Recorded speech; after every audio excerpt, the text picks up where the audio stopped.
Hebreus capítulo 11, verso 22. Podemos ler juntos?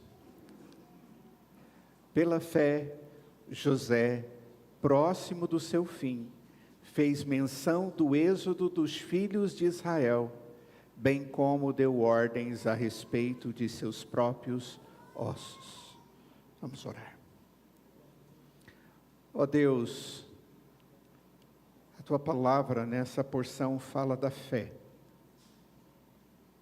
Dá-nos vários exemplos e enfatiza vários detalhes do que significa crer, do que significa viver através do Senhor em fé, o que significa honrar a fé que o Senhor, na sua graça, nos deu, e tantas outras coisas.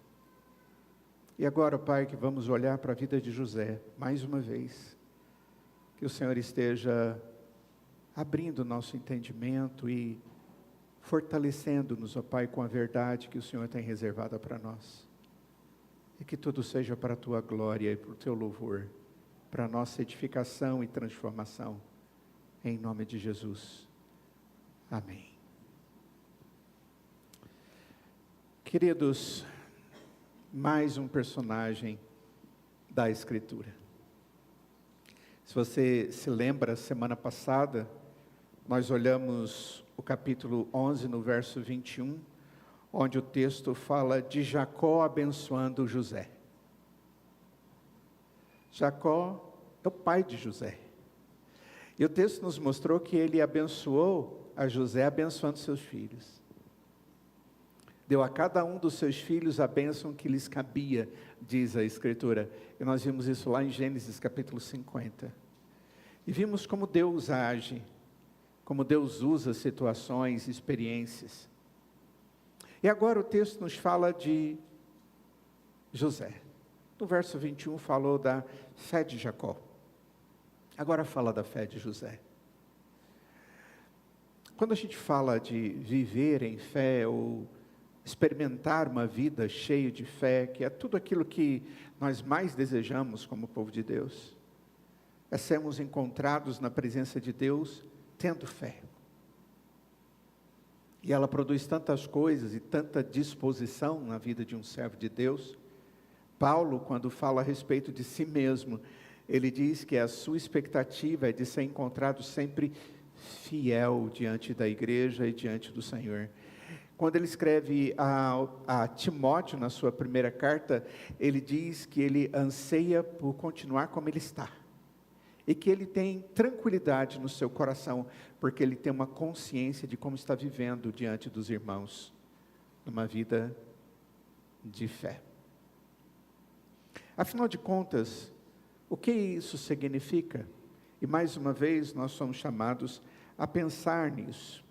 Porque, na verdade, nós vivemos num contexto onde as pessoas são imediatistas. A ideia de que tudo tem que acontecer de uma forma bem rápida. Você investiu e quer logo o lucro. Você fez algo e quer logo respostas. Eu fico vendo os jovens quando terminam a faculdade. E eles logo pensam, como é que nós vamos fazer? O que a gente faz agora?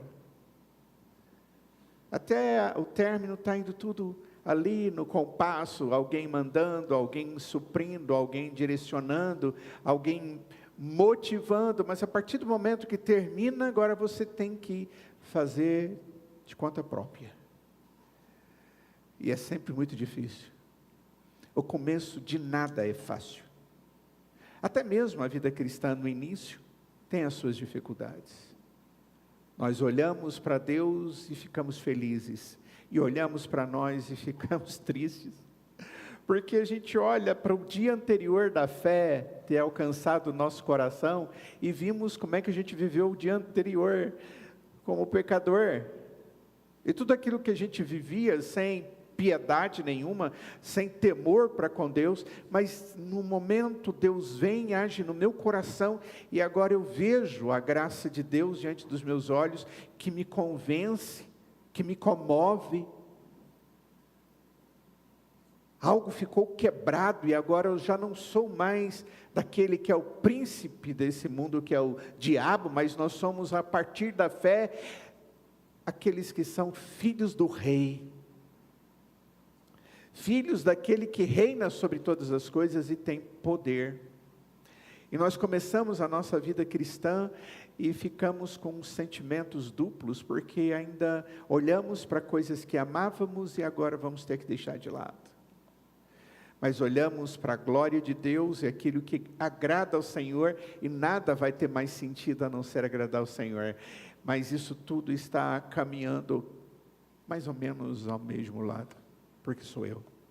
E essas coisas fazem parte de mim. É algo que me comove e que gera uma necessidade de obediência e decisão. Eu vou mesmo viver agora para o Senhor. E viver com Deus tem a ver com transformações. Tem a ver com um novo início. Tem a ver com fé prática.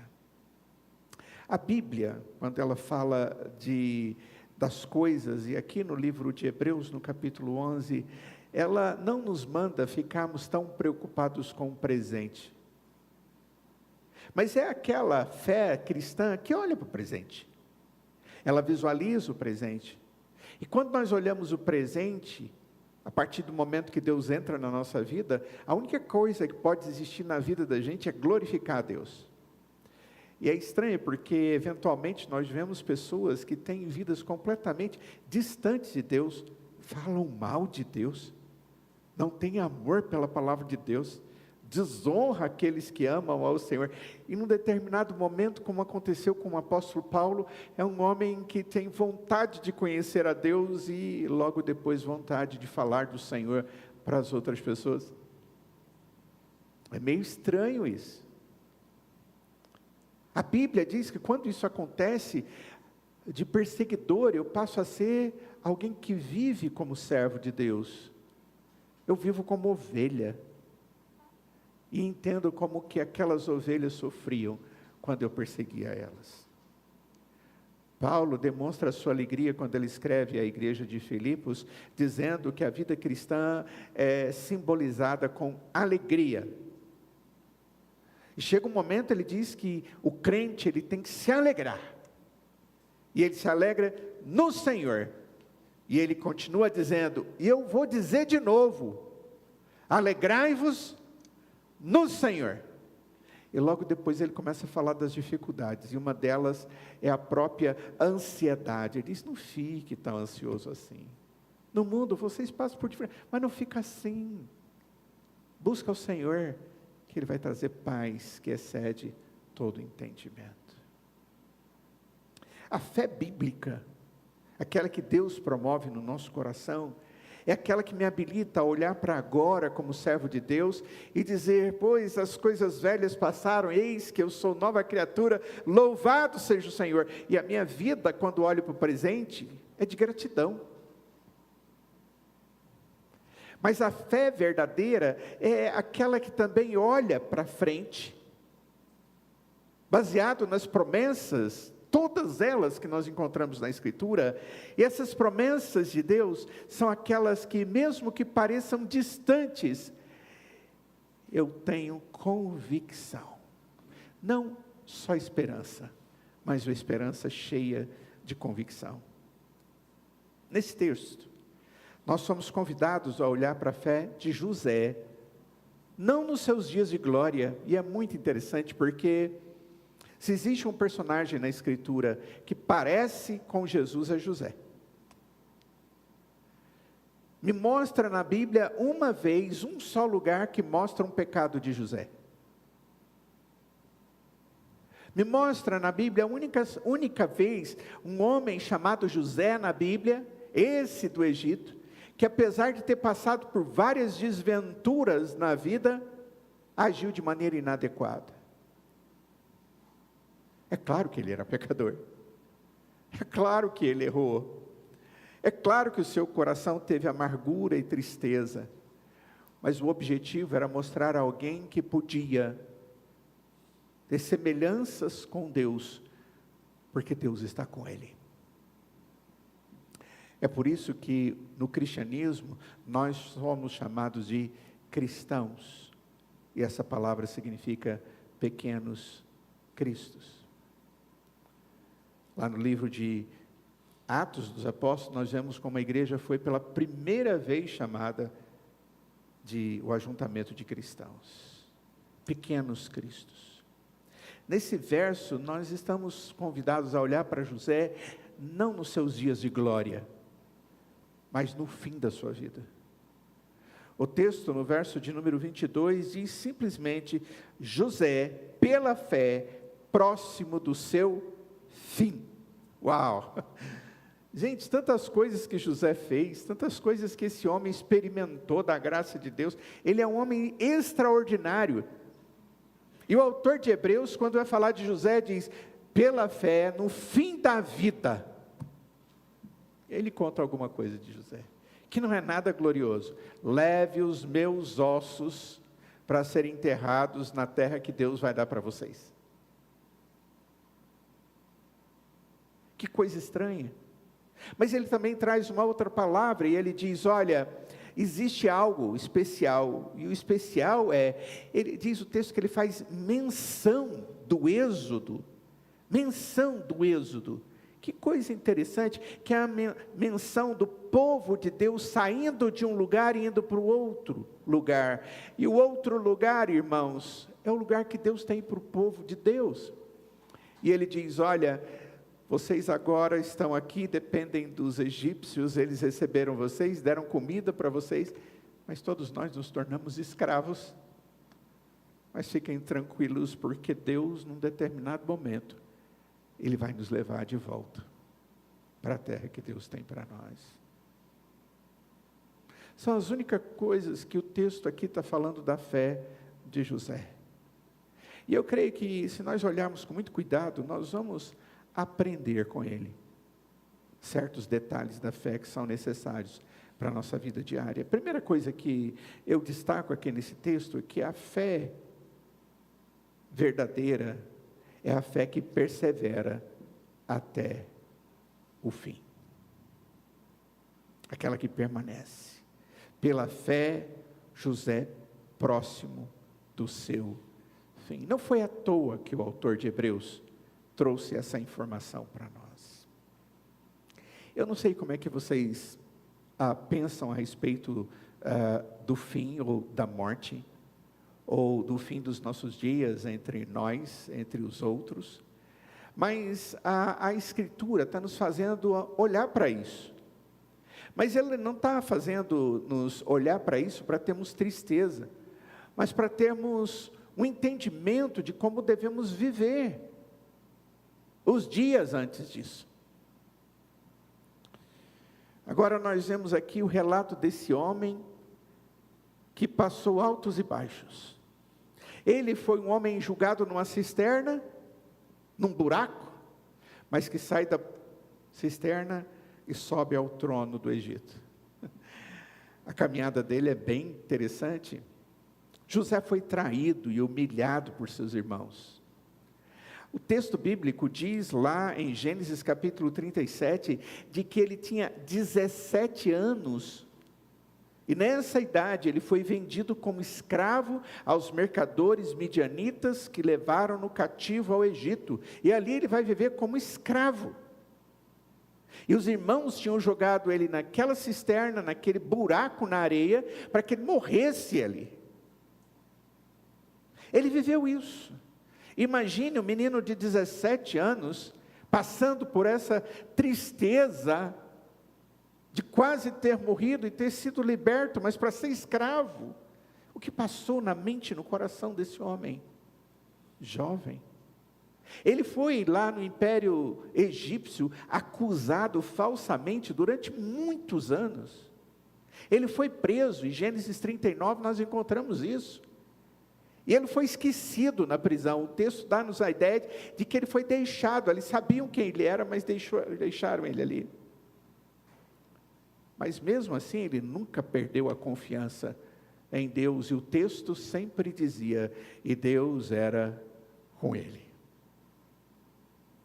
Ele viveu na corte do faraó. Foi liberto por uma providência de Deus. Casou-se com uma egípcia e recebeu o nome egípcio de Zafenate-Paneia. Eita! Esse é o nome egípcio de José. Ele vai ter o grande privilégio de receber do imperador ali o direito de governar.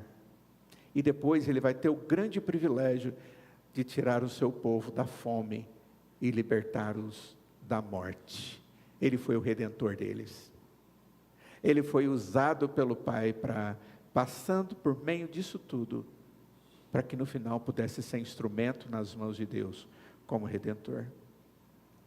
Queridos, apesar das dificuldades vividas por José, ele foi um homem que sempre temeu a Deus. Foi um homem que se lembrou sempre que ele temia o Deus, que também foi Deus do seu pai e do seu avô. Um Deus verdadeiro, que é o pai do seu bisavô. Ele temeu. Foi um homem que prosperou, e a Escritura diz que isso aconteceu porque Deus estava com ele. Foi um homem que viveu no meio de um povo que adorava outros deuses, postes ídolos. É muito comum quando aqueles que estudam o Egito Antigo encontrarem os deuses deles expressos de diversas maneiras, e é muito comum uma parte humana e uma parte animal, ou um animal simplesmente. A natureza, o sol, a lua, algumas estrelas, alguns ajuntamentos de estrelas, ou deuses inventados por eles com chifres e vários olhos e tudo mais. E eles adoravam esses deuses, eles acreditavam naquilo que eles mesmos inventavam. E faziam coisas e coisas e coisas. A Bíblia diz que nada disso leva a lugar nenhum, porque só existe um Deus, e isso tudo é instrumento nas mãos do inimigo, unicamente. Só existe uma verdadeira salvação, um verdadeiro Deus, um verdadeiro Senhor a ser adorado. O que vem mais do que isso deve ser amaldiçoado, e Deus o faz. Em Gênesis capítulo 39, no verso 2, diz literalmente: o Senhor Deus estava com José, que veio a ser homem próspero e estava na casa do seu dono egípcio. E eu fico pensando, que situação, como ele poderia viver todas essas coisas e ainda tendo mansidão no seu coração e tendo uma vida piedosa e confiante no Deus dos seus pais. Ele não foi um homem que teve vergonha de dizer que ele cria no único e verdadeiro Deus. Ele era um homem que mantinha a sua fé, e quando era convocado pelo chefe dele, o dono dele, ele sempre dizia que falava em nome do Senhor, e por causa de Deus. O que me chama a atenção é que nós não encontramos no texto de Gênesis José usando a sua família ruim com ele usando o seu trabalho, as suas dificuldades pessoais, como uma desculpa para ele desacreditar de Deus, maldizer a Deus e se distanciar de Deus. Não é incomum, nós vemos pessoas passando por desventuras e tirando os seus olhos do Senhor, desviando os seus olhos daquele que é o único que protege, que cuida, que salva, que abençoa. Hoje pela manhã nós estudamos a respeito desse tema. José sabia do que ele cria e em quem ele cria. Ele cria em Deus, e ele conhecia a palavra de Deus, que trazia para ele promessas. É isso que faz diferença na vida desse homem. Ele cria no Deus e conhecia a palavra de Deus. Ele conhecia Deus porque ele era o seu Senhor.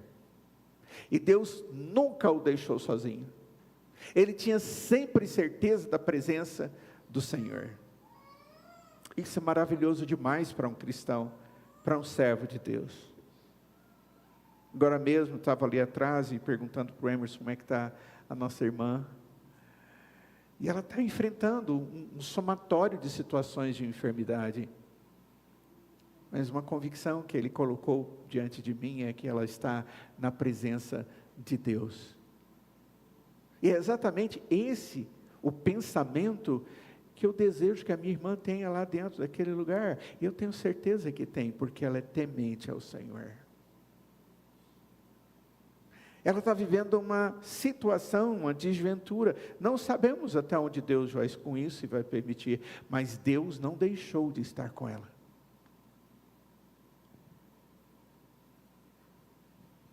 Algumas semanas atrás, poucas semanas atrás, numa visita ao meu tio, e essa senhora que está hoje com a minha tia aqui, estava lá no hospital. E eu falei para o meu tio que eu ia orar com ele, e ele disse que sim, e pegou na minha mão. Foi ele que pegou minha mão, não fui eu que peguei a mão dele. E eu orei com ele, agradeci a Deus pela sua vida, por tudo que Deus é, por tudo que Deus faz.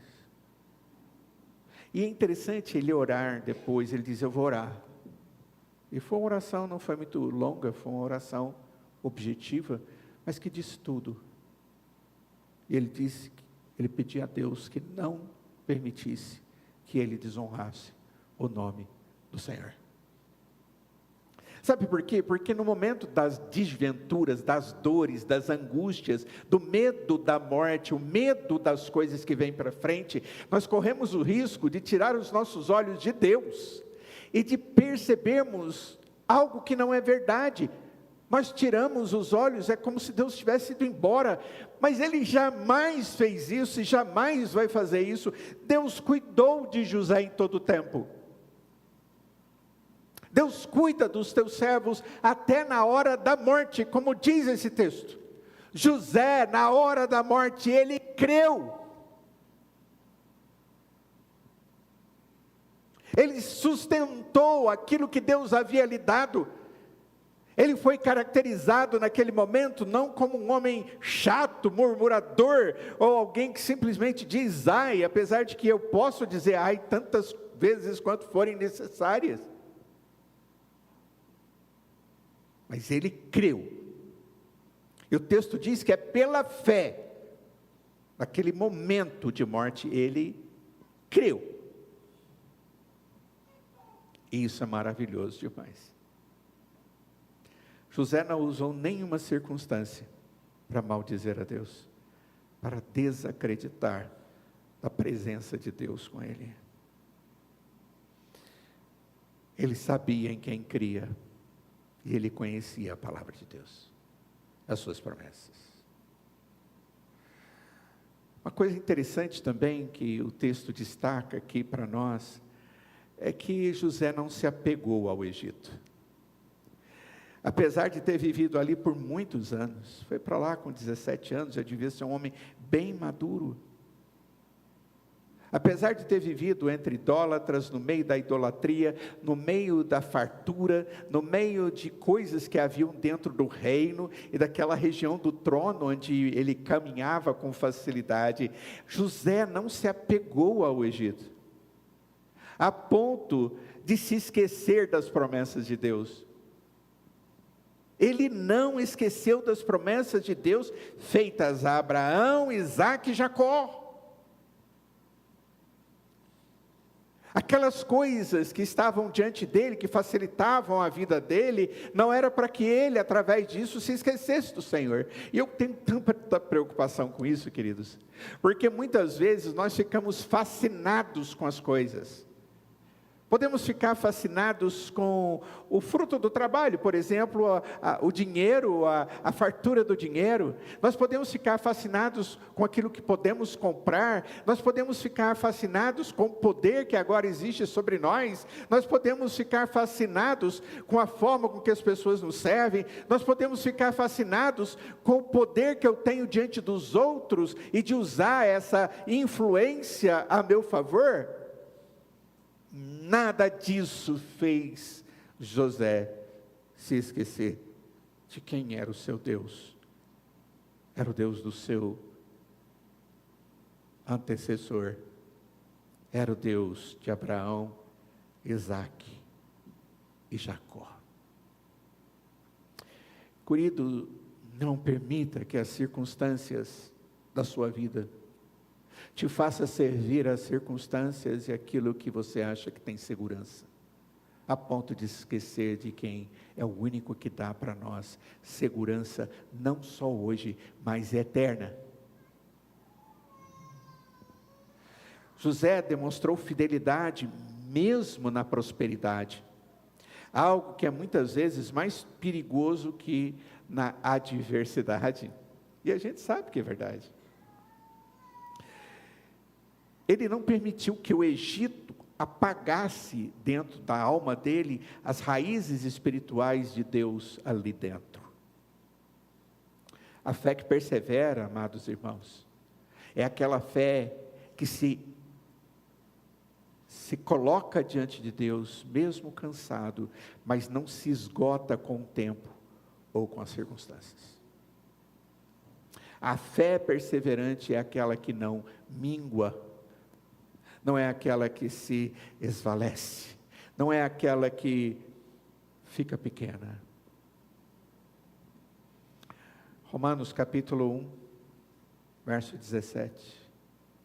A palavra de Deus diz assim: porque a justiça de Deus se revela no Evangelho de fé em fé, como está escrito, o justo viverá pela fé. Qual que seria a aplicação dessa parte, dessa atitude de uma fé que persevera até o fim? É uma pergunta. Você crê até o fim? Você tem desenvolvido a sua comunhão com Deus, a sua vida de intimidade com o Senhor e a sua fé, a ponto de saber que isso tudo permanecerá aí na sua vida até o fim? A sua fé depende das circunstâncias ou da promessa imutável do Deus imutável e fiel? Porque a fé verdadeira e a fé perseverante, ela depende de Deus e da palavra de Deus. Para de buscar outras coisas. Tenha cuidado. Segunda coisa que o texto nos traz é que a fé que nós temos tem que ser uma fé que confia na promessa de redenção. Essa foi a convicção de José, a fé que confia na promessa de redenção. O texto diz, pela fé José, próximo do seu fim, e aí vem a próxima frase, fez menção do êxodo dos filhos de Israel. Essa parte é muito interessante. De todas as provações e experiências que José teve, pelas quais a sua fé foi testada, e ele foi testado em todo momento, o escritor de Hebreus não escolheu nenhuma delas. Ele não disse, lembra quando os irmãos dele jogaram ele no buraco, lembra quando ele foi lá colocado na cadeia de forma injusta, lembra de quando, nada disso. Em todos esses momentos, Deus foi providente na vida dele, e foi maravilhoso, ele foi fiel ao Senhor. O autor aqui do livro de Hebreus, ele não está interessado nestas coisas, ele está interessado na promessa de Deus, de que os descendentes de Abraão herdariam a terra de Canaã. O fato deles estarem presos entre os egípcios, de serem escravos dos egípcios, não era algo definitivo. Então, quando José está morrendo, e nós vemos isso lá em Gênesis capítulo 24, irmãos, ele está interessado nessa promessa. As palavras de José diz a seus irmãos no fim da sua vida: vai ter um fim tudo isso, fiquem tranquilos, a promessa foi feita, fiquem tranquilos. Abram comigo em Gênesis capítulo 50, verso 24. Maravilhoso esse texto. O texto diz assim: José disse a seus irmãos: eu vou morrer em breve. Parece uma expressão difícil, né? Puxa, ninguém gosta de falar desse assunto. Mas quando as pessoas vão se tornando maduras na comunhão com Deus, maduras desfrutando do cuidado de Deus durante a sua vida, maduras ao ponto de olhar a morte como sendo algo simples, porque o que vem depois é muito maior do que tudo aquilo que a gente já viveu hoje. José ali, beirando a morte, diz o texto: eu vou morrer em breve. Mas o texto continua: mas Deus certamente visitará vocês e fará com que saiam dessa terra para ir à terra que jurou dar a Abraão, a Isaque e a Jacó. Olha, Deus tem uma palavra para vocês, e a palavra é essa: Deus certamente vai tirá-los dessa situação que vocês estão vivendo. José creu no que ainda não via. Ele não estava vendo libertação, ele não estava vendo possibilidade disso, ele já está no final da sua vida. O povo estava ali, estabelecido no Egito, não havia sinais de libertação. Sua menção a essa saída do Egito é um testemunho de que ele sabia que o Egito não era o lar definitivo do povo de Deus. Quem deu isso para ele? Deus. Abram comigo agora em Gênesis capítulo 15, volta lá atrás, quando Deus fala com Abraão. Nesse texto, no capítulo 50, Deus estava conduzindo José para falar para os seus irmãos e todos os demais. Lá no capítulo 15, nós vamos ver algumas gerações antes. Nós vamos lá para Abraão, e Deus está falando com Abraão. 15, verso 13 e 14 diz: então o Senhor lhe disse: fique sabendo, com certeza, que a sua posteridade será peregrina em terra alheia. Olha, Deus estava dizendo que eles seriam levados para uma terra que não é deles. Será reduzida à escravidão e será afligida durante 400 anos. Adivinha quantos anos o povo ficou cativo entre os egípcios? Quantos anos? 400 anos. E Deus já estava dizendo lá para Abraão algo que aconteceria vários anos e anos e anos. O seu filho nasceria, o seu neto nasceria, o seu bisneto nasceria. E agora vem esse grupo e eles vão lembrar do que Deus falou para Abraão lá. Olha, fique tranquilo, porque Deus disse que nós iríamos ser realmente aqueles que vão viver fora da casa da gente. Nós somos aqueles que vamos ser escravos, mas a gente pode ficar tranquilo.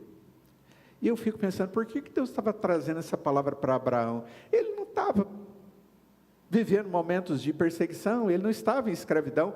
Abraão tinha recebido a promessa de Deus, estava feliz, contente, nada de problema.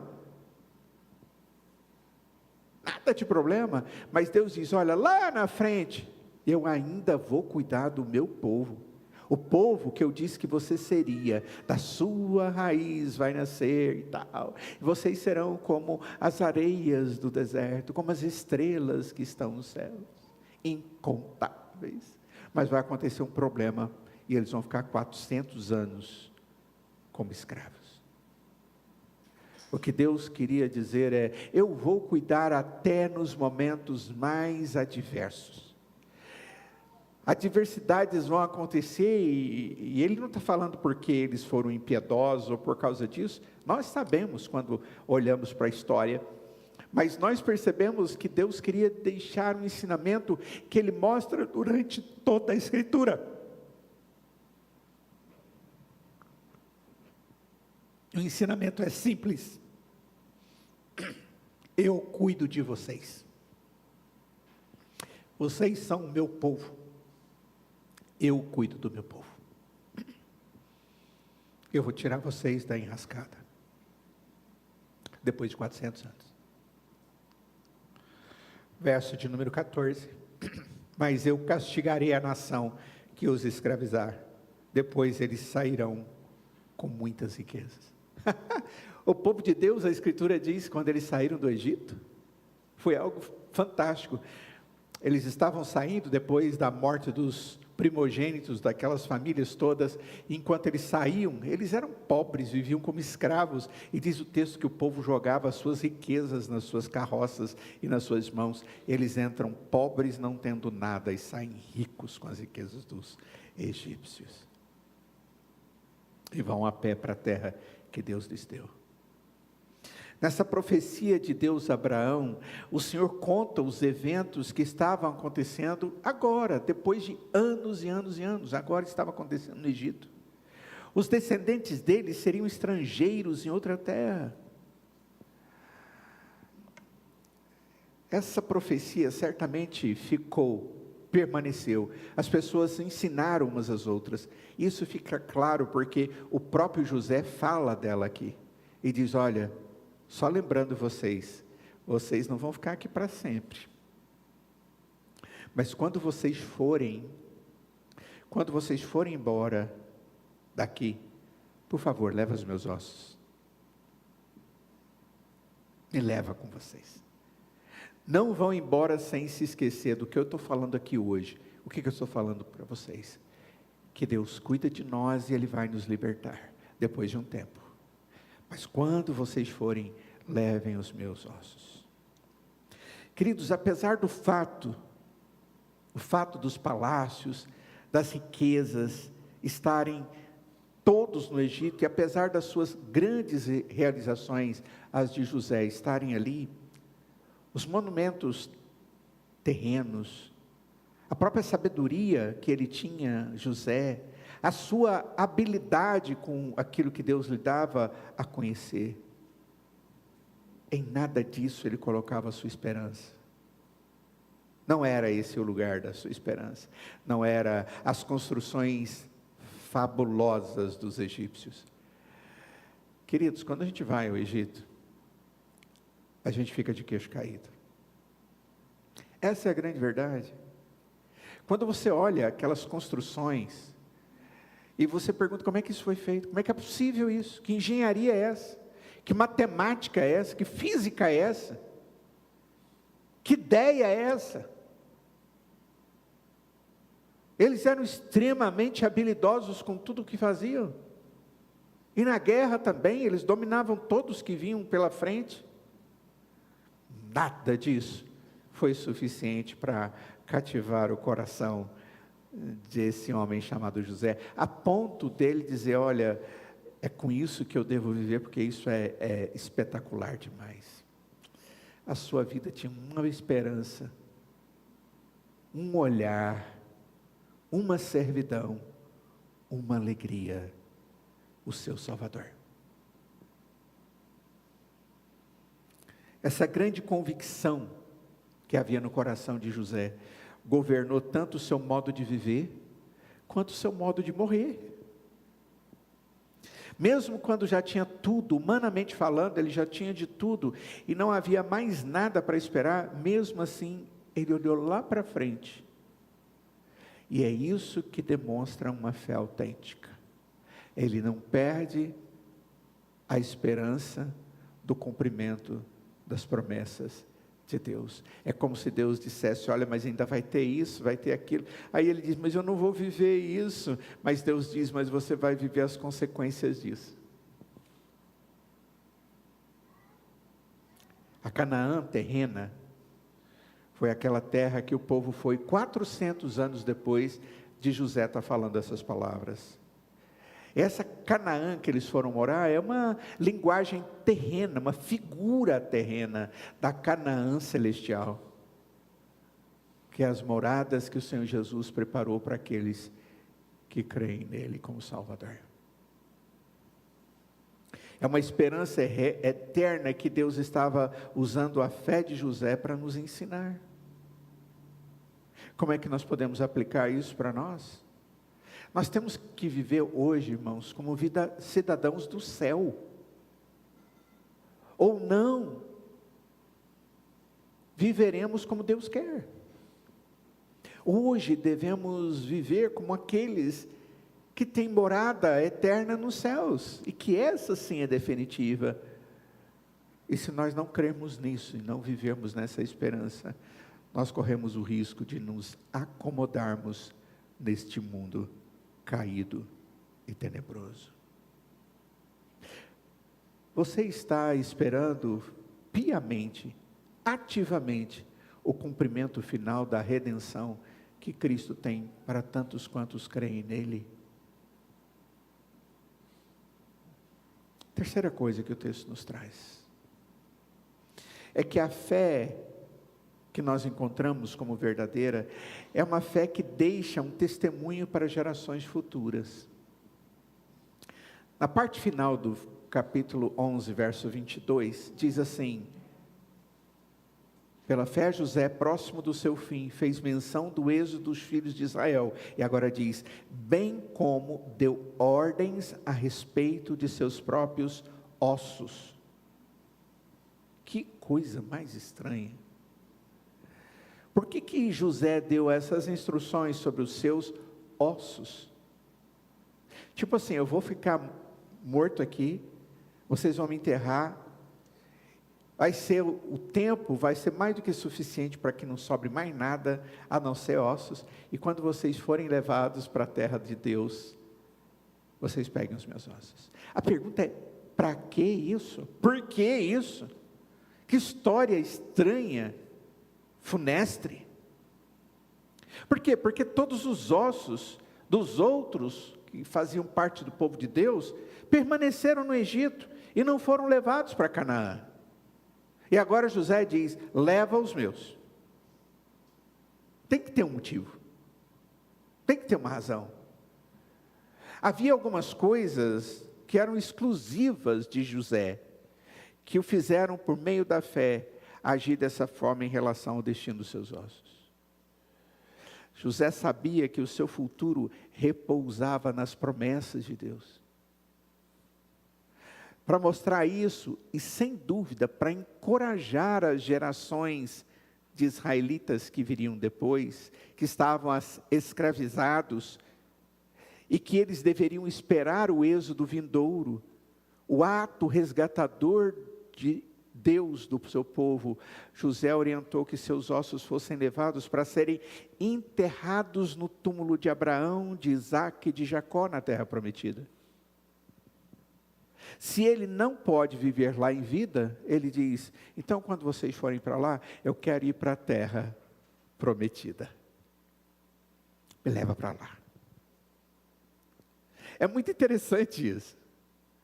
O que ele estava ensinando para eles é, eu sou um habitante da terra de Deus. Eu não sou do Egito. Aconteceu muita coisa aqui na minha vida. Deus esteve comigo o tempo inteiro. Eu fui próspero, eu fui instrumento para salvar o povo de Deus que estava morrendo de fome. Mas muito mais importante é o que Deus tem reservado para frente, para a eternidade. O Canaã. E quando vocês forem, e Deus cumprir a promessa de levá-los aqui terrenamente para aquele lugar, me leve. Mas estejam sempre se lembrando de que quando Deus colocar vitória em vocês, eu tenho que ser levado. Tipo assim, todas as vezes que você olhar para o meu túmulo e entender que ali tem os meus ossos, fique tranquilo e espere, porque Deus vai libertar vocês. É isso que ele está dizendo. Os ossos dele no meio do povo era lembrança de uma promessa que deveria ser crida, mesmo não tendo acontecido ainda. Eu e você temos que crer na palavra de Deus, nas promessas da Escritura, mesmo que não tenha nenhum rastro ainda de evidência de que aquilo vai acontecer ainda. A fé não tem a ver com o que eu palpo, com o que eu pego, com o que eu cheiro, com o que eu gosto pelo gosto. A fé tem a ver com uma esperança naquele que é, em Deus. E consequentemente na palavra de Deus.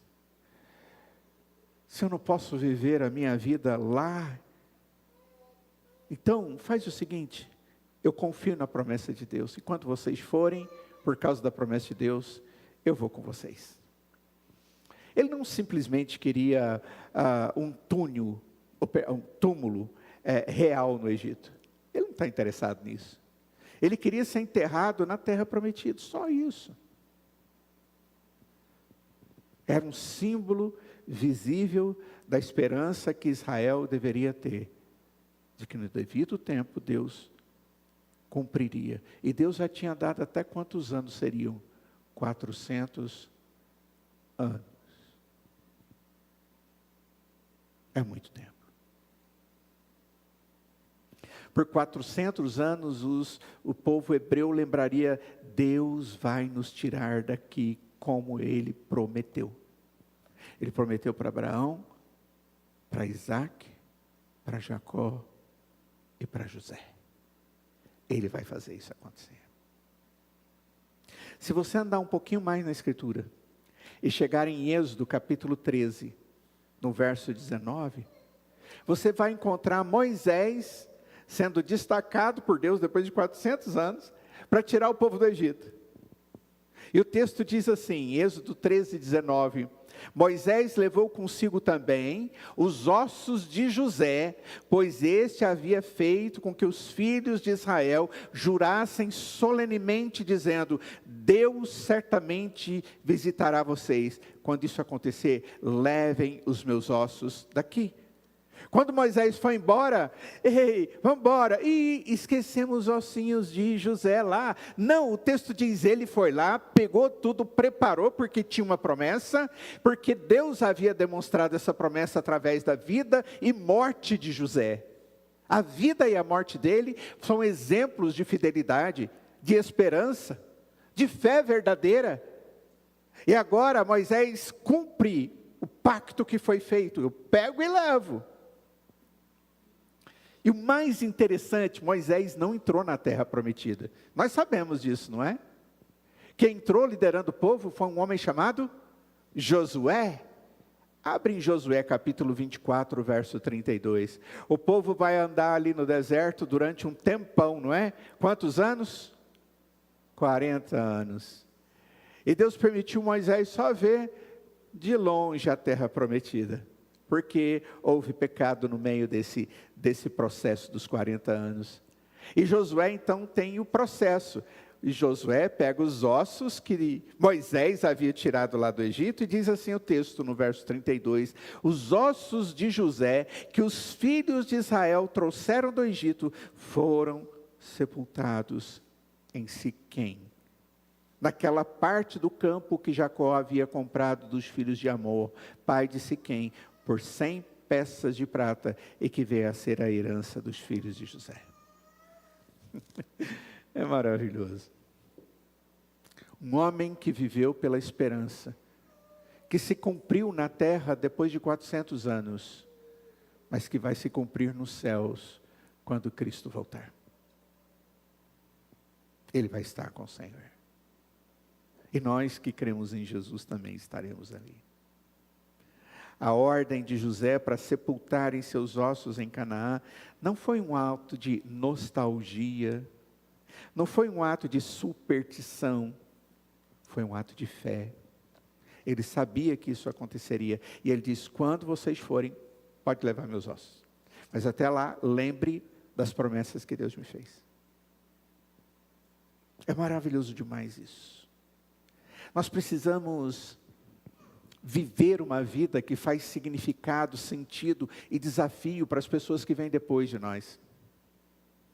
Eu e você que cremos no Senhor Jesus hoje, nós temos tarefa fundamental para com aqueles que vêm depois. Deus nos salva para que sejamos instrumentos na vida daquelas pessoas que nós amamos e que vêm depois, até mesmo para aquelas pessoas que nós não conhecemos. A palavra de Deus, quando diz que eu devo amar a Deus acima de todas as coisas e ao próximo como a mim mesmo, e próximo é próximo, não são só os eleitos, é todos, porque no meio disso tudo tem o povo de Deus. Eu tenho que ser proclamador do Evangelho e deixar algo para gerações futuras, que ainda não amam a Cristo.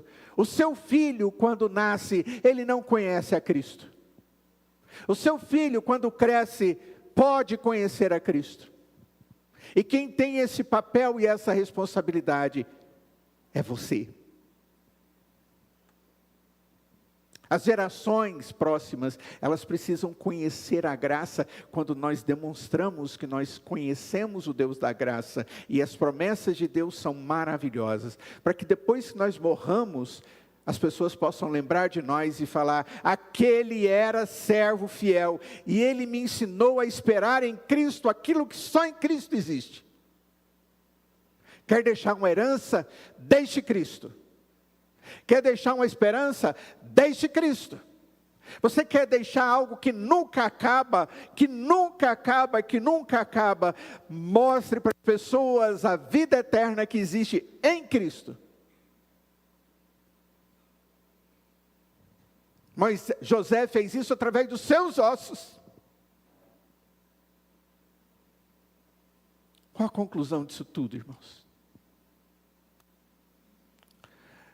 A conclusão é que a fé de José, ela nos ensina algumas coisas. A primeira coisa, de que a verdadeira fé, ela persevera até o fim. Ele vai morrer, ele sabe que está indo, e ele continua em fé, e o texto diz, pela fé. José, quando ele estava nos últimos dias dele. A fé verdadeira, ela persevera. Não importa o tipo de dificuldade que eu tenho para viver a minha vida com Cristo. Essa é a minha prioridade. Ele é o meu Senhor. Eu o amo. A segunda coisa que José nos ensinou é que a verdadeira fé, ela olha para frente, para além daquele momento que a gente está vivendo, e espera em Deus.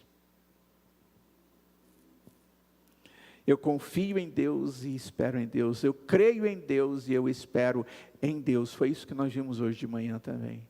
E por último, a verdadeira fé, ela é usada por Deus como um testemunho que edifica as futuras gerações. Deus nos deu fé para isso. Para essas três coisas básicas e fundamentais. Em Hebreus capítulo 11, no verso 22, é um texto onde nós encontramos um chamado para confiarmos no Deus que cumpre promessas, ainda que não vejamos o cumprimento imediato delas na nossa frente.